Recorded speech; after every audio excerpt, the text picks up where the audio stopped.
Hello, Colin here. A tribute to the late, great Patrick Page. I first met Pat when I was 16. I'd entered the Young Magician of the Year competition and got through to the finals. But my act was 6.5 minutes and it was meant to be between 8 and 12. So I had to get some extra material. And luckily, my dad took me along to Davenport's. And behind the counter was a diminutive Scottish man who I'd never met before, called Patrick Page. And we explained what we were doing. He said, "Oh yes, I saw you in the Heats. It's quite a nice little act. Here's something you might like." And he proceeded to do the repeat cigarette production. One after the other, after the other, after the other. I said, "Oh, that's good." I said, "But you must need a lot of cigarettes." So Pat looked at my dad and my dad looked at Pat and shrugged, and then Pat showed me how to do it using 2 cigarettes. And he said, "Well, actually, I've got another little idea for your act." He said, "At the finish, why not do a quick change? Because you're quite a good-looking young man, and as the tramp, you look like a little old man." He said, "So you could transform and suddenly you'd be in cricket whites with a cricket bat." I said, "Oh, that's a good idea. How do I do that?" And he explained how it was done. And so my mum got to work with the sewing machine, and that was the beginning of the end of my act and the beginning of my friendship with Patrick Page, because at our first meeting he'd given me 2 large components of an act I was going to make a living from. And then I didn't see him again for a while until I started to visit Davenport's on a Saturday morning. Lots of magicians and out-of-work pros would go there on a Saturday morning and mince around and talk. And he'd always say hello. He'd always take time from whoever he was speaking to. And bear in mind that people came from all over the world just to talk to Pat. Some of the top acts known to man. But he would have said, "Hello, Colin, how are you? What are you doing?" And he pointed me in the direction of Conway Hall, the Young Magicians Society, which met on a Monday night. So that was another little door opened. And then I started during my school holidays to go up to Davenport's on a Wednesday morning. And it was quite quiet then. And so I'd go in and, snotty-nosed kid, and Pat would be there, say, "Hello, Colin, what you up to?" And he'd start to direct me into, he said, "Well, you need a set of sponge balls. This is how you do a sponge ball routine. Linking rings, mini linking rings, and so on and so forth." And he was giving me lessons. I didn't realise at the time that to get lessons from a magician like Pat cost a fortune, an arm and a leg. He was doing it to me for free. And as we got to know each other over the weeks and months, he then said, "Well, what about building up routines for your close-up?" I said, "What do you mean?" He said, "Well, you need books." Because in those days there was no videos and DVDs. The only magic you saw was on television or in live performance. And TV, it was once a week, the David Nixon 45 minutes, big deal. He said, "Look," and he led me into Di Vernon, he led me into Louis Ganson, towards Sly Dini, and he was a guiding force in my magical education. And then we'd meet at conventions. He'd be working for Davenport's, but Patrick would always have something on the side.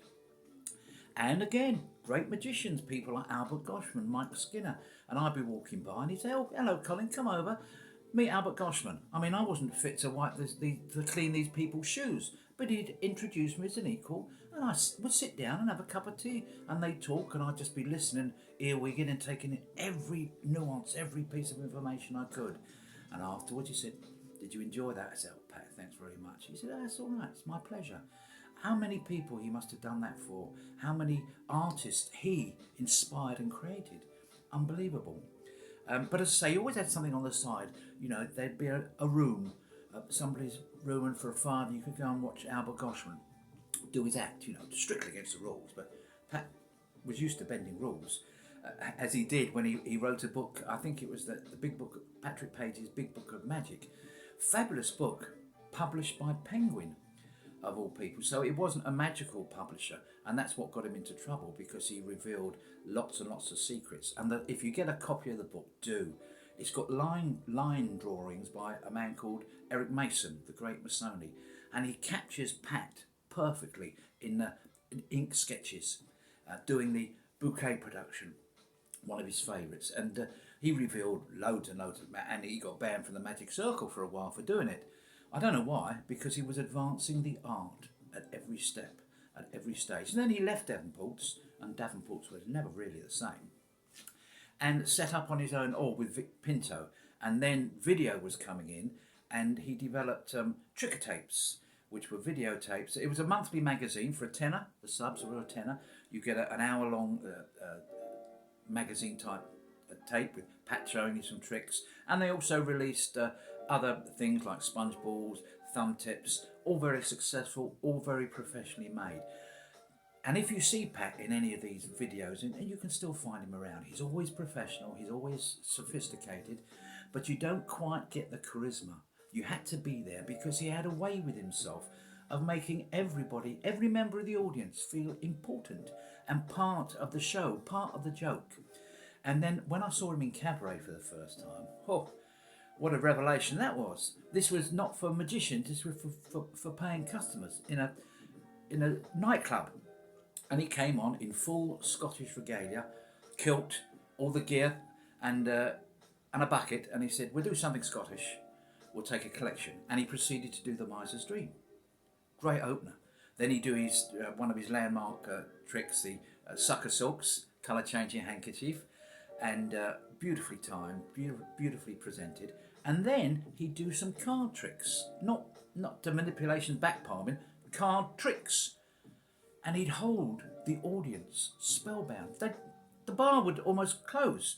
And then he'd finish. His finish was surreal, because what he did, he took out a violin case, opened it, and from the violin he took a trumpet, put it under his chin like it was a violin, took the violin bow out of the case and proceeded to stroke it across the trumpet, and it would play like a trumpet.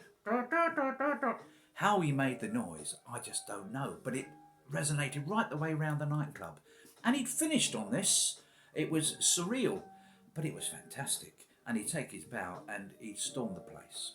And if you ever got a chance to see him do a lecture, well, it was standing room only at the British Society of Magicians. He did a toppet, because that was one of his great things, using a toppet. And he did something on misdirection.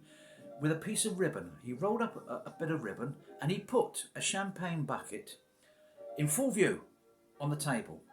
And he held a silk in his hand. He threw the ribbon and drew it back in. And then he just reached under the hanky and the champagne bucket would be there. Now, it had been in full view. We'd all seen it. We knew it was there. But nobody saw him cop it. The misdirection with the ribbon, I had to watch the video, because they were making videos then, about 4 or 5 times, and had to really concentrate on that champagne bucket to see when he copped it, because the misdirection was so perfect. The man was a master, and he taught me for free.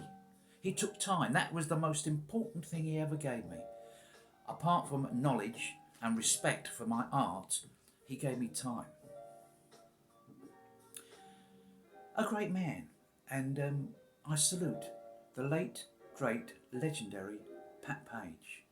Next time I'll be telling you a tribute to Alan Allen, who was totally different from Pat, but a true artist in his own way as well. So I hope you've enjoyed this, and if you get a chance to see anything of Pat Page's or visit his daughter's website about him, it's well worth a look. There'll never be another Patrick Page. Thank you for watching, and TT.